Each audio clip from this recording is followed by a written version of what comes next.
So a bit earlier on, I did say that we'll take you live to the Ahmed Kathrada Foundation hosting an online rally against COVID-19 corruption with speakers from labour, business, civil society and a faith-based sector. Some of the speakers there would include Adv Thuli Madonsela, Black Business Council, Sandile, Zungu, SAFTU, Zwelinzima, Vavi and the South African Council of Churches, Reverend Frank Chikane and others, of course. Let's take you live there now. We have a whopping 166 people for Friday evening, but I think it's even more incredible because we're at a juncture in our history or a pandemic where there's immense human suffering and there's immense global suffering, yet we're seeing corruption, which before the pandemic has really begun to fester a lot more. So to kick off this rally, we have a list of interesting, exciting speakers for the next 2 hours or so. And I think these speakers, the best way to describe them is that each of them in their own rights have really been on the front lines on many issues, social justice issues, but particularly anti-corruption. Before we start, and this is always the boring bit, if you kick off a webinar or rally, is you have to do all the boring bits and talk about the logistics. Unfortunately, because of the scale of this rally, not everyone will be able to mute and unmute themselves, but you will be able to interact with us through the chat box. So please feel free to post your comments, thoughts, suggestions on the chat box. Do catch us on social media, Twitter, Facebook, Instagram. The Kathrada Foundation is there as well. And finally, you could use the reaction buttons to also chip in or post a reaction as as the different speakers take us through this evening. I think we have to start off the first segment, individuals who will really kick off this discussion. And I'd like to hand over to Derek Hanekom, the former Minister of Tourism, but I think also in his own right, he's stood up to corruption in so many different ways, in so many different spaces. And Derek, personally, I follow you on Twitter and I see how much of flack you get for everything you stand up against. So I think it's fitting for you as also the chairperson of the foundation, foundation's board, to really kick us off this evening.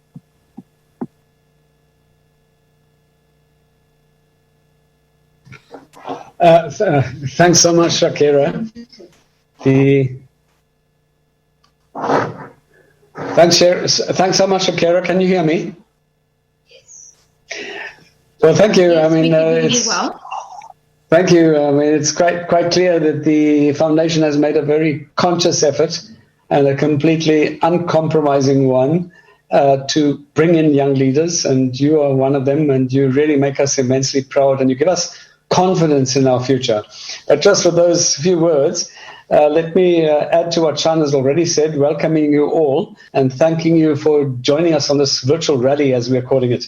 Today, as you know, is the 21st of August, and on this day, 91 years ago, our great struggle stalwart Ahmed Kathrada would have turned 91 years. During his last few years, he spent his birthdays engaging young people, both about the past and the present, about the history of apartheid and the struggle to defeat it, and the responsibilities we carry today to defend our democracy and all our hard-fought-for gains. Kathy is no longer with us.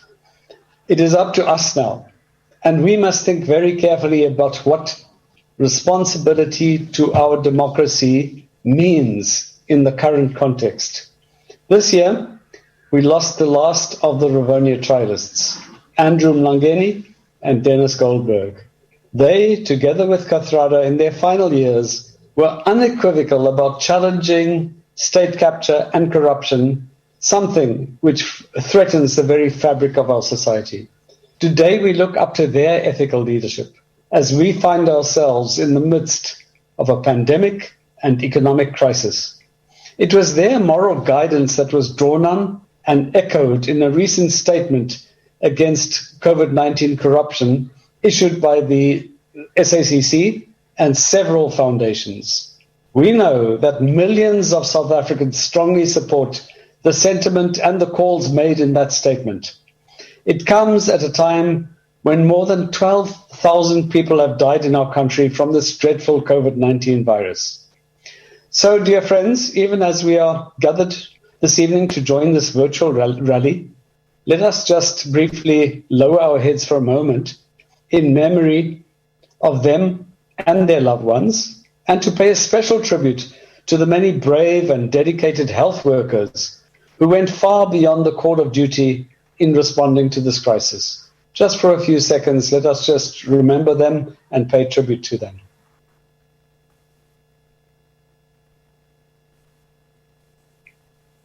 Thank you. But of course, it also comes at a time when, sadly, moral conscience seems to be in short supply where it matters most, amongst those who wield power, who control resources, and those chasing business opportunities purely to satisfy their own greed, rather than to provide essential services to those who are in dire need. Sadly, we live in a period where money set aside to save lives is looted by political and business elites without a flicker of conscience, where even food parcels for the hungry become bargaining chips for local political thugs. Of course, thankfully, this is not the whole story. There are countless inspiring examples of selflessness and generosity, including among many councillors. But one case of looting money or stealing food intended for the poor is one too many. Unfortunately, during the past few weeks, many cases of callous looting have come to the fore. We look at examples of clean governance and ethical leadership in the earlier part of our democracy at a time, a very unfortunate time, when some of our political leaders quite unashamedly say that it's okay for political leaders to be doing business with the state. It's okay for family members to be doing business with the state, and they don't seem to see any contradiction in it. Examples abound of earlier leaders who were unafraid to take decisive ethical action, even against some of their own closest comrades. This stands in sharp contrast to some recent decisions taken to reinstate in office people facing very serious corruption charges. In the most recent case, a case that has invoked huge anger and disappointment, a former mayor who is out on bail is made a member of the provincial legislature. Now, these are the things that we simply cannot tolerate. Of course, within our own organization, we will take issue with this, we will take this matter up. But these are the things that have made society angry, has given rise to huge disappointment and, in fact, disillusionment in many ways, but also gives rise to the kinds of actions that we now deem to be necessary and could be the catalyst and should be the catalyst to mobilize society in support of what is good, in support of all of the right things that we ought to be doing.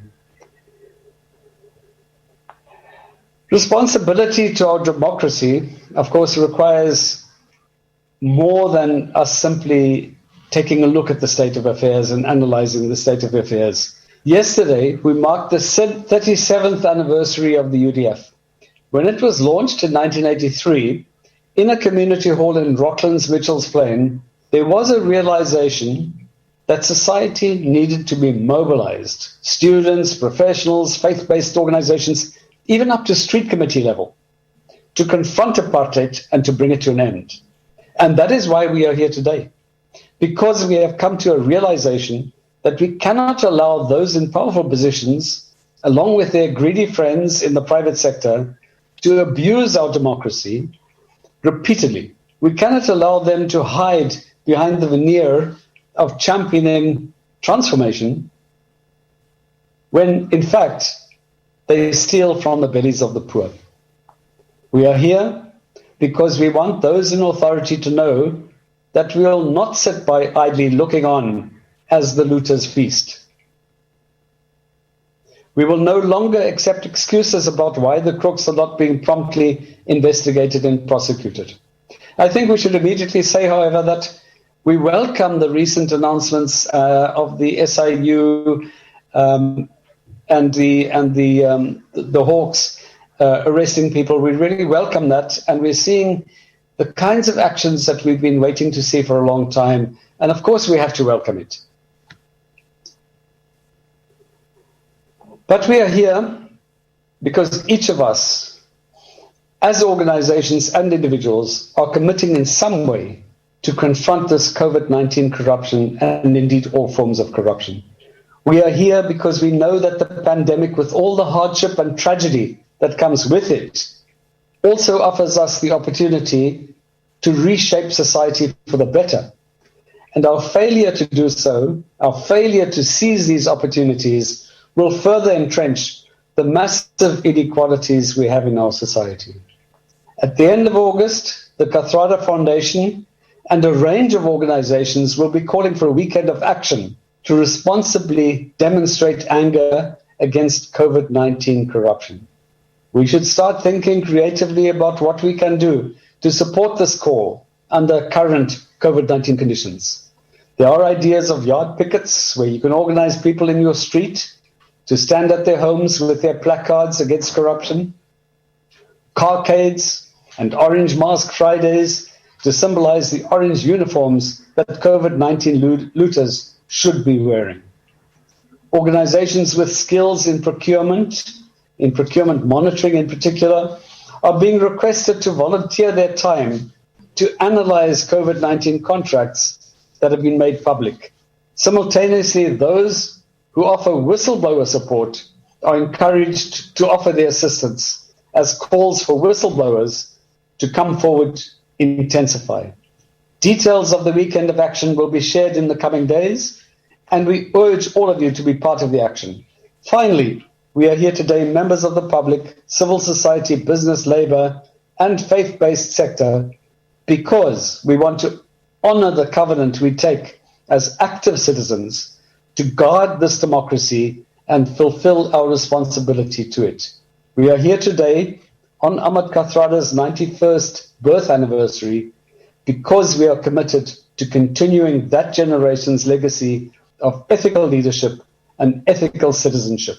As Archbishop Desmond Tutu said, the price of freedom is eternal vigilance. We are here today to exercise that vigilance. Thank you, Shakira, and I'm handing over to you now. Thanks so much, Derek. And I think everyone listening in, it was such a bittersweet moment as we reflected a little bit on Uncle Kathy's legacy, but also where is it that we're trying to go and what when we don't have those moral and ethical principles. And one example is the impact on people going hungry in this country. And on that note, I want to hand over to Joni Fredericks from Cape Town, I believe. She's been really a driving force, especially during this pandemic, in putting nutrition at the very center of our efforts, and possibly this could be long-lasting. Again, even this and many other elements of society are threatened by corruption.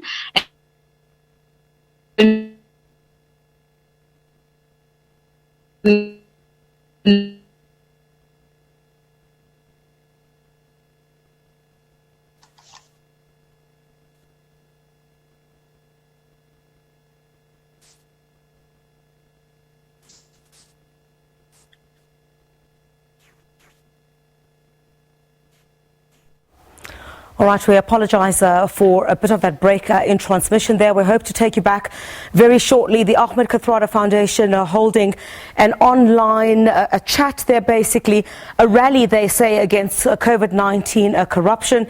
Some of the speakers there this evening from the labour sector, from business as well, civil society, as well as faith-based organisations. Expecting Advocate Thuli Madonsela to be amongst those speaking there, as well as the Black Business Council, Sandile, Zungu, as well as Zwelinzima, Vavi, a trade unionist as well. The South African Council of Churches also expected to have his say there. Of course, you would know that at this particular point, the Special Investigating Unit looking into quite a number of instances. You saw earlier on the Gauteng provincial government indicating that some of the contracts there being looked into, some of the accounts are frozen of some of those companies, and the president of the country also calling for those who are alleged to have been involved in any of the corruption relating to personal protective equipment. That also under investigation at the moment. Several calls from different sectors of society arguing that something needs to be done pertaining to those acts of alleged corruption that have taken place. I'm hoping we have that line for you now. Let's take you back live there once again. In business or in a non-profit organization, if there is any corruption or any fraudulent activities or anything found, the leader of that institution is being called upon whoever to be accountable immediately. And I see that every time, even in the Jacob Zuma time, every time it's the lower level people that are being dragged. I think we need to start changing the status quo, and we need to bring the leader to answer for the corruption. I think we must start with President Cyril Ramaphosa. He needs to be called to come and account for everything that is going wrong here. Because I believe that as the leader, as the father of this nation, he must be able to say why things are the way they are. This is not simply a hunger issue. We on the ground, we are fighting a much, much bigger fighting than government want to acknowledge. Because I tell you now, if we decide today that we will stop giving food to the hungry masses, these people, they will go and vandalize shops and stores and businesses. Because the hunger on the ground is real. People are attacking me and they say that I'm working for the DA and whoever. I don't give a damn. Excuse my French, but I don't care about politics. My issue is hunger. Because every morning at 6 and even before 6, when I open my door, there are children sitting waiting for something to eat. And I am quite upset that we, all of us, has allowed President Cyril Ramaphosa to get away with his leaderless behavior. The issue around leadership is not whether you are standing up strongly enough to stand up against whatever doesn't work, but it's about your quietness. And the issue around President Cyril Ramaphosa's quietness is what will drive people to starve from to die from starvation. President Cyril Ramaphosa has been very quiet on the issue of hunger. He has been very, very quiet on the issue of starvation. He is not talking about what will happen to people who are being found guilty of corruption. And in many instances, I believe that he is not even the leader, because if you look at how he addresses the nation, on the last 3 occasions, I noticed that he is literally reading from a piece of paper. And what is most telling is that he does not take questions from the media. Now that, in my view, is that somebody that has not been prepared, that is not prepared to face the nation. Because if he was the leader, if he was prepared for facing us, the public, then he would be able to answer questions from the media. An example is the time that when he announced that the banning of the cigarettes were going to happen the next day. Lo and behold, the next day, Minister, what's her name? I call her the cigarette minister. She came and she said, no, it's not going to happen. Now, how insulting and how the impression that it gave us, and I really think this is where all of us on the ground lost respect for the president, is when he allowed a minister to come and unsay what he said the previous day. I feel that Oh, and by the way, those of you who didn't know, Johnny Fredericks, I am in the process of starting a constitutional case against President Cyril Ramaphosa for failing to feed the people. And I would be very, very pleased to see you join me, especially Madam Thuli Madonsela, because I know how she like taking government on. But the issue right here on the ground is, if it wasn't for private individuals and companies and businesses supporting us to feed the nation over the last couple of months, we would have seen many, many people die, not of COVID-19, but purely because of hunger. Yesterday, one of the EMS ambulance drivers came to me and she said, Joni, please, please, please, you need to give me some food for a family. I have nowhere else to go. I have asked everybody. You are my last. And I said, but what is the issue? Why are you so urgently looking for food? Because I know everybody's hungry.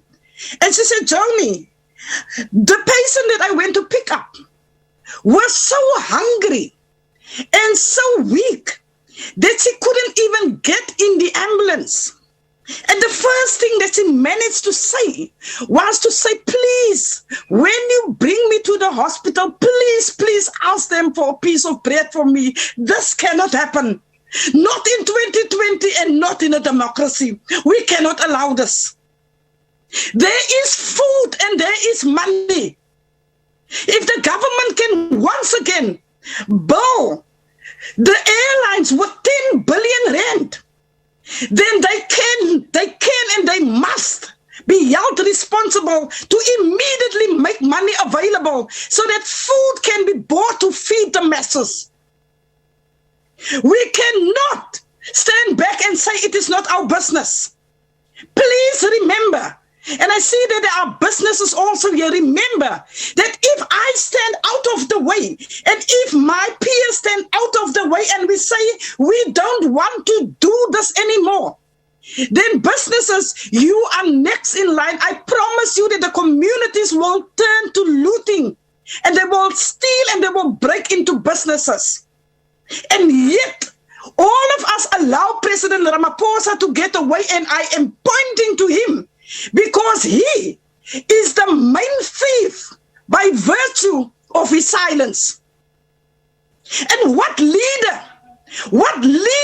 is such a puppet that he wouldn't come and meet a community leader on the ground? What is wrong with that? 5 months ago, I invited him, not to insult him, because 5 months ago, I really still respected him as my president, as somebody that had my well-being at heart. When he said, please, people, go into your homes, stay there while I look out for you, and I will get things in place.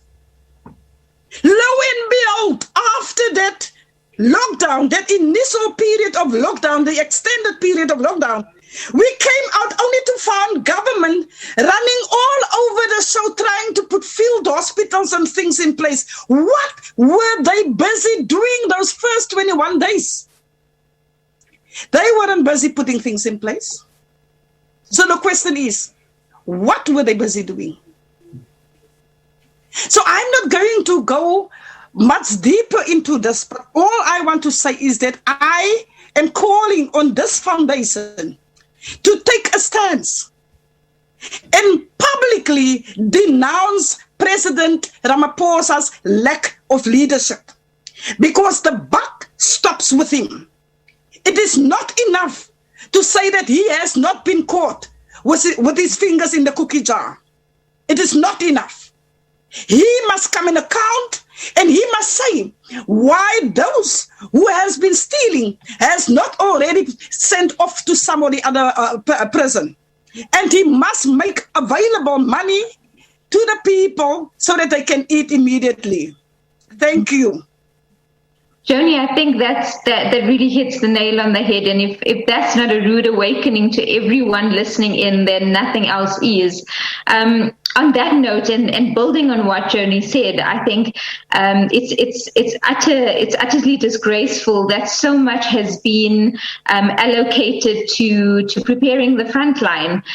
Yet, at the very beginning of the pandemic, there were people, medical professionals, who did not have access to PPE and had to buy their own. Again, I think that's disgraceful. And to really take us into that discussion and what corruption has meant specifically during this pandemic is Professor Billy Ramakgopa, who's the HOD of Chris Hani Baragwana. Billy, over to you for approximately 4 to 5 minutes. All right. Thank you very much. Good evening, comrades, colleagues, and fellow citizens. The Strategic Dialogue Group, that I'm part of the leadership of, is totally in support of this campaign and all its objectives. And we believe that at this very critical moment, we must all stand up and be counted. We cannot afford to be passengers whilst our country is burning. We are converged here, inspired by an admirable man who stood against and survived the atrocious apartheid regime and all that it inflicted on him. A man who made a profound pronouncements about the triumph over evil. Him and his comrades, fellow Rivonia Treason Trial and Robben Island conquerors, sacrificed their youth, families, lives, and freedoms that we so much enjoy today. During their incarceration, we did not know them, but their deeds, their influence inspired us, all of us, one generation after the other. They still do, despite the fact that they are long gone. I'm sure all of us here who are participants, we feel we could be given 91 minutes to talk about this icon and giant of our struggle. Now, in the early part of this year and late last year, the COVID-19 descended upon us. And it has since, wreaked havoc across the globe, from one continent to the next. It has caused immense devastation and loss of life. Now, this instilled a lot of fear amongst many people, all of us, considering the state of our ailing health system in this country, especially the public health system that serves the majority of our people. It was during that time that President Ramaphosa stood up, demonstrated leadership and statesmanship and rallied all of us. And we were all very proud, motivated us, guided us on how to deal with the pandemic. The whole country was firmly behind him. Now, everyone stood with pride, led by a president who demonstrated a caring attitude and the readiness to lead. I must also say that our Ministry of Health, our provincial health structures, the Medical Advisory Committee, and all levels of our health system, both in the public and the private sector, rose up to the challenge. The national and provincial command centers were created. And for us, this was quite admirable. We thought now we're getting the grips of this pandemic.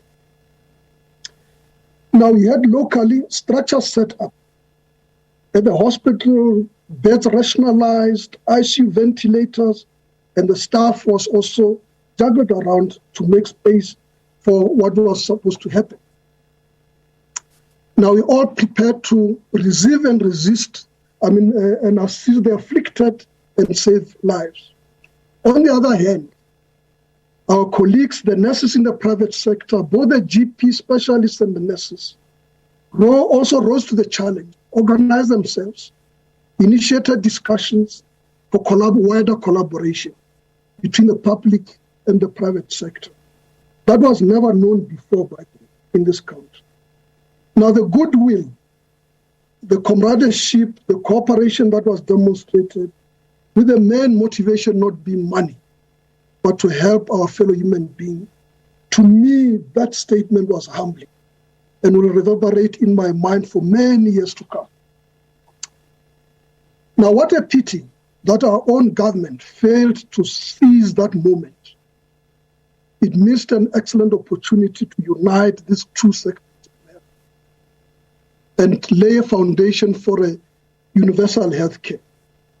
Now, we also feel that we could have, during this state, created a common vision that would unite people for a better healthcare for all. Now, the healthcare workers in our public hospitals, from Cape Town, Durban, Livingston, and so forth, really demonstrated their resilience, their determination against all odds, with a background of poor infrastructure, lack of equipment, almost non-existent supply chain, no PPEs or PPs of poor quality, as well as a lack of logistical support and shortage of staff. Everyone stood up to the challenge, doctors, nurses, and the support staff. We have witnessed doctors and nurses pushing stretchers and wheelchairs, through cold hospital corridors, mopping up the wards in the theaters in the absence of cleaners and porters because of lack of staff. The often depressed mood in these health facilities was elevated because everyone was ready to fight this COVID-19 virus with a desire to soldier on. Academics, on the other hand, and researchers also stepped up. Advert, about the initiative for the vaccine to fight the virus. UCT research on the diabetes and COVID. Dr. George Mukari as well, on the outcomes in the intensive care and so forth. And of course, our Medical Research Council also supporting all this effort. We also had our Medical Advisory Committee, which was providing us with up-to-date information, predictions with the amazing precision. So everybody was on board, and we're very proud as a nation. The healthcare workers got sick, afflicted with the virus, quarantined, some of them lost their lives. May their souls rest in peace. Also, the burnout, was becoming evident, as well as psychological trauma. Increasingly, there was absenteeism, and people were not at work and so forth. Clearly, this was biting on our healthcare workers. By the way, behind these people, these are parents, they've got parents, these young doctors, the nurses and so forth, who were fighting this invading virus. You've got young husbands, wives, fathers, mothers, who put their lives on the line. Our healthcare workers. Can I quickly ask you to give us a 30-second quick wrap-up, because we have an exciting lineup, but I think you've given us a great teaser. All right. Yeah, I want to now say that, at the coalface, we are really disturbed that, as billions were being mobilized, that there were some of our comrades, people who were supposed to lead us, that were supposed to be caring, that saw an opportunity to become millionaires overnight. Now, this is a disgrace of immeasurable proportions. Out of the terrible, devastating illness, some people saw themselves making a killing. We are very unhappy, and we are hurt, and we are beyond disappointment. We're utterly disgusted, and we feel that we have missed an opportunity out of this pandemic to see it as a wake-up call to clean up our health system. And now we're calling upon everyone now to rise up, that we should be counted, that we should nib this culture, this rotten culture in the bud. Let's all stand up and be counted, and we fully support, this initiative. Thank you. I really like that, Prof. Thuli, a wake up to the healthcare system. I think that's powerful. Everyone who's listening in, and I think we've reached well over 297 people already on this online rally. A warm thank you for joining us. We've heard from Derek Hanekom, we've heard from the powerful Joni Fredericks, and now Prof. Thuli Ramakgopa from Chris Hani Baragwana. I think this was just essentially a teaser of what's to come. But I think it's also, and I don't know if it's resonating with you as well, the energy that we're feeling, but also the unity we're feeling in terms of everything being unacceptable. How do we deal with it? This is a big, robust, open space. There will be differing views, and I now hand over to Kavisha Pillay for the rest of the program and other facilitators. Thank you, and may this lead to action. Good evening, comrades, and thank you so much for joining us this evening at this important rally to commemorate the life of Uncle Kathy and celebrate his values and principles, but also to share our common concern and voice our resistance to the mass looting of the state in what is an already difficult time for us as a country. The faith sector continues to play an important role in mobilizing the masses and appealing for a just and moral society. And the next session, we will be inviting different leaders from faith institutions to share a few words with us. I do wish we had a bit more time so that we could allow speakers the necessary time to speak to their heart's content, but unfortunately we don't. So I do appeal to the speakers to keep to the 4-minute time slot that's been allocated. But on that note, I'd like to welcome Reverend Frank Chikane, who is a stalwart and ANC veteran, but also a member of the SACC. Reverend Chikane has always been vocal about corruption issues. Reverend, we welcome you. Thank you. Yeah, thank you very much. I would like to congratulate the Ahmed Kathrada Foundation for taking the leadership in launching this critical campaign to stop the rot in our country. I would like to also say that it is a great day because it coincides with the birthday of our leader, Ahmed Kathrada. He gave us a legacy of speaking and resisting anything that threatens to our gains that we achieved in our struggle, and speak very clearly and without any doubt. As you may know, the SACC took a radical position against corruption and state capture, leading to the unbanning panel where we got people to come and tell about how the corruption is happening in the state and in government. And following that, we were put in a situation where, after talking to the leadership, we concluded that that government at that time was morally illegitimate because it was using the resources of the people for individuals and families instead of the people of South Africa. Once you begin to serve your interest and you don't serve the people of South Africa, then you become illegitimate. And based on that, we then decided to consult with civil society widely, and then adopted a manifesto which is called today the Civil Society Manifesto. And I just want to say that in that Civil Society Manifesto, there is a quote. It starts with a statement which I would like to read. The South Africa we live in today, 25 years into Nelson Mandela's promised united, non-racial, non-sexist, democratic and prosperous society, is a far cry from that vision, which means the South Africa we live in now, it's not what we struggled for. And I said this at Paul David's memorial service earlier this week. And I just want to state it again. This is not what we struggled for. This is not what comrades sacrificed for. This is not what people died for. And this we need to stop because we cannot allow it to continue.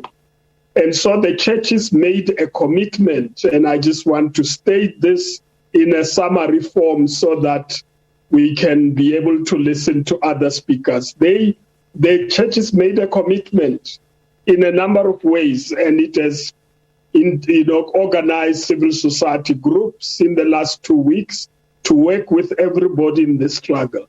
The commitment that the people must take charge of their lives.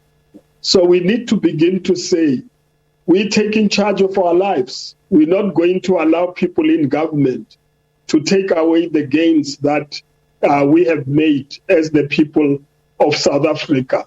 And we committed ourselves to organize ward by ward and we call them leans in the churches, and others call them different names. Ward by ward, street by street, region by region, province by province, and nationally.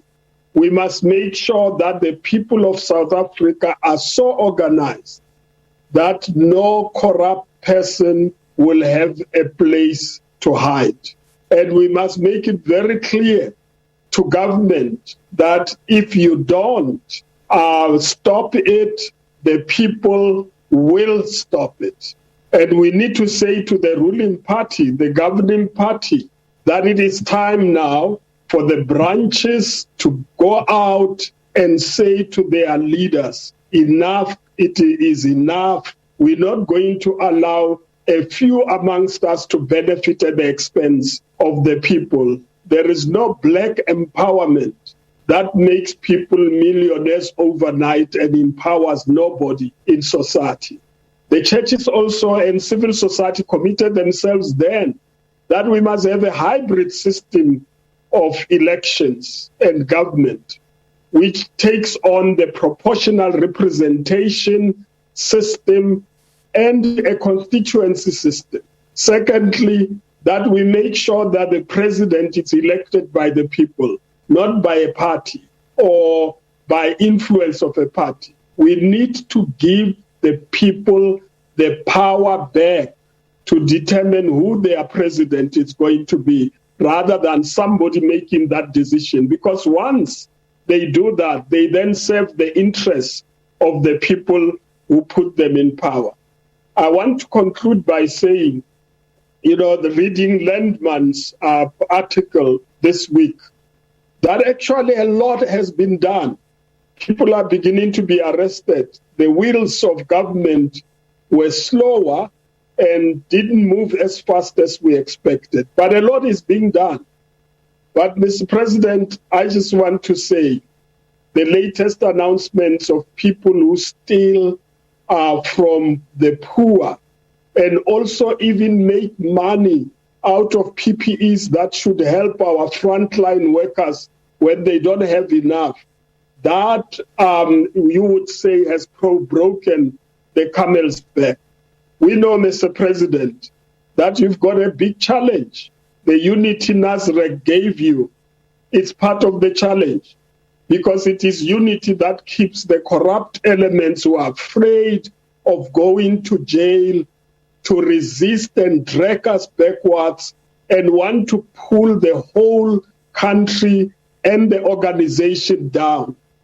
And we need to be able, as people of South Africa, to say no to those people and say the time has come that we do principled unity that worries about the lives of the people of South Africa rather than protecting people who don't want to go to jail.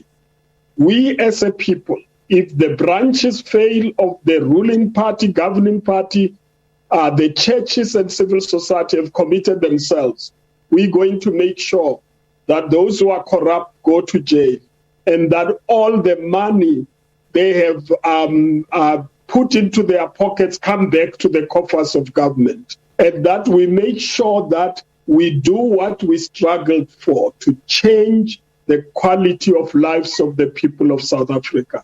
This is what we are called for. And the churches are committed to make sure that the resources of the country are used for the poor so that everybody can live a better life in South Africa. This is what we struggled for. This is what we're going to struggle for.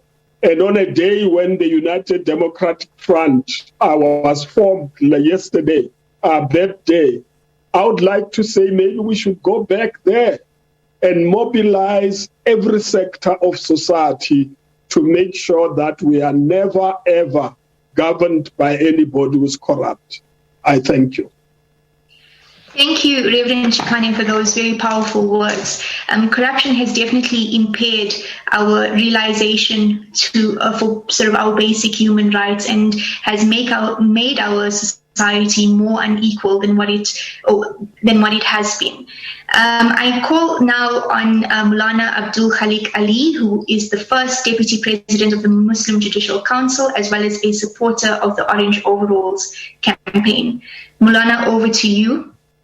Thank you. Good evening to our colleagues and the leaders and fellow South Africans.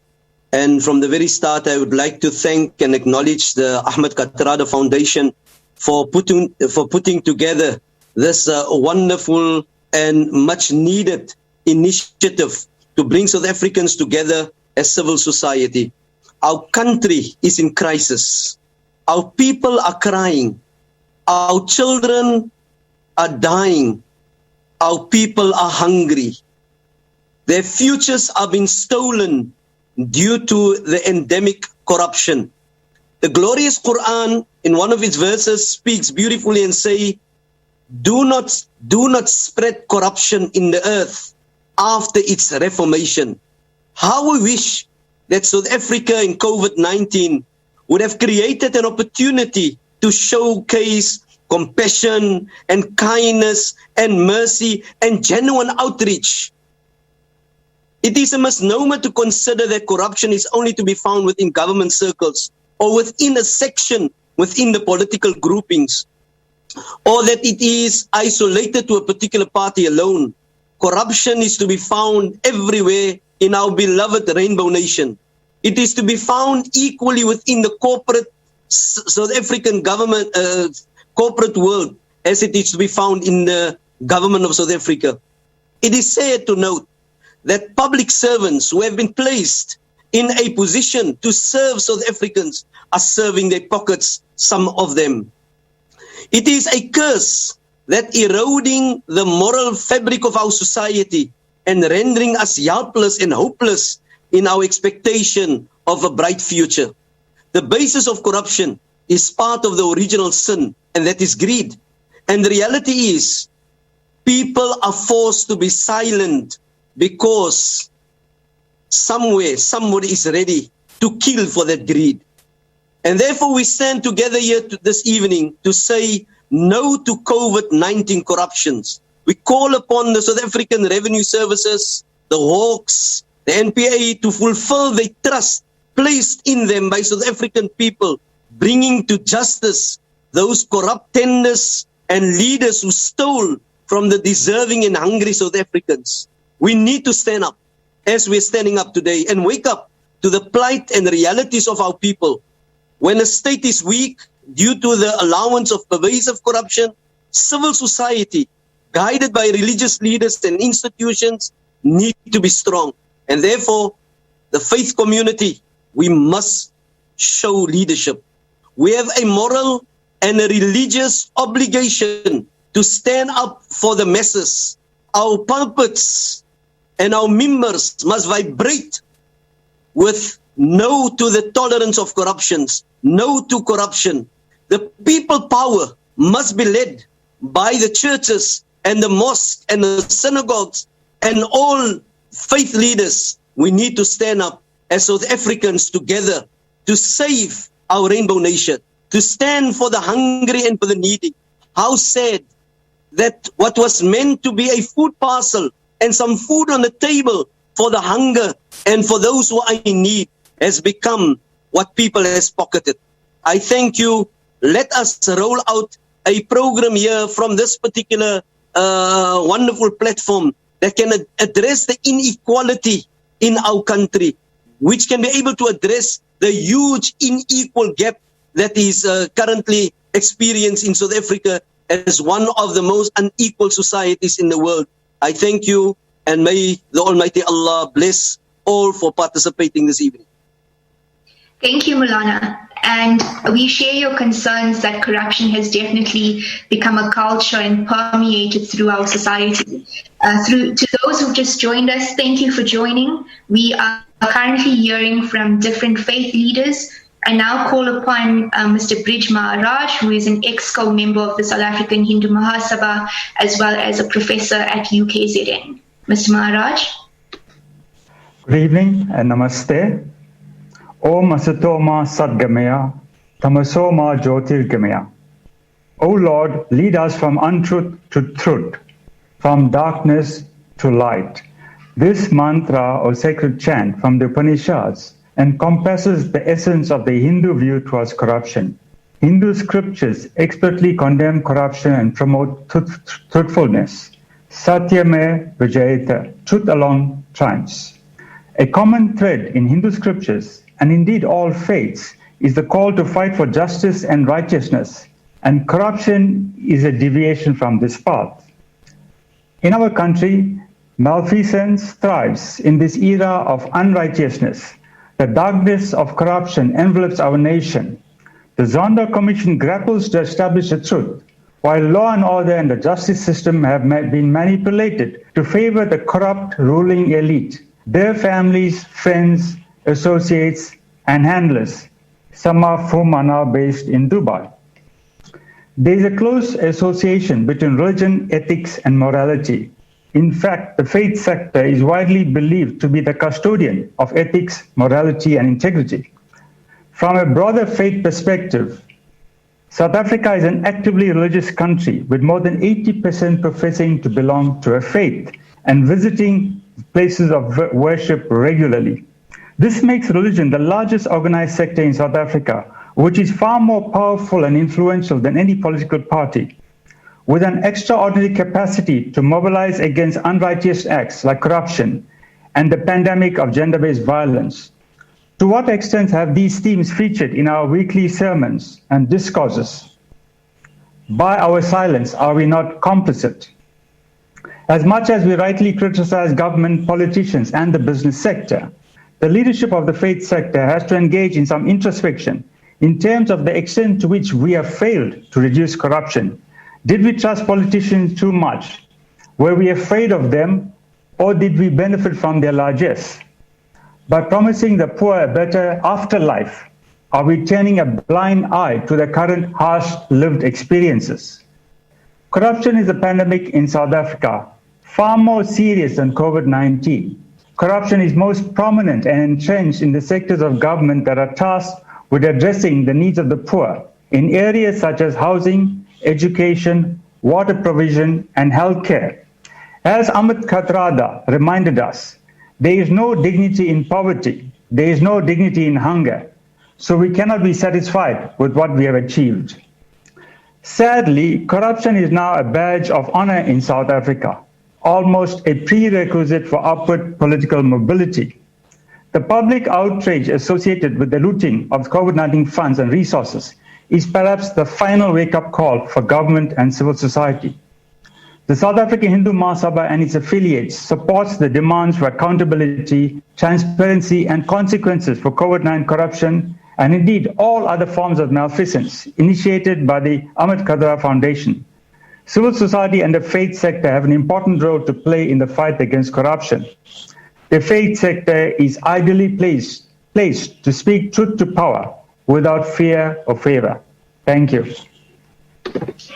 Thank you, Mr. Maharaj, and I support your...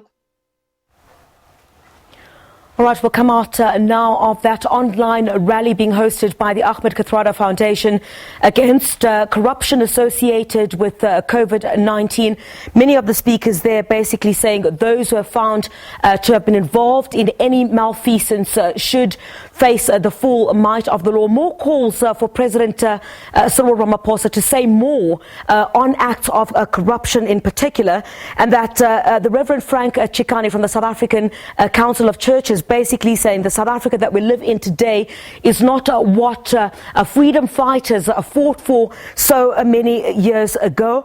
And issues of hunger and starvation also coming up. Community leaders there also saying that there needs to be more said on how much more assistance will be given to those who are still in the realms of hunger and starvation as well. And more money needs to be made available to assist those in particular. Just a short wrap of what came out of that. We'll take a short break here on The Full View. We'll have more news at the top of the hour.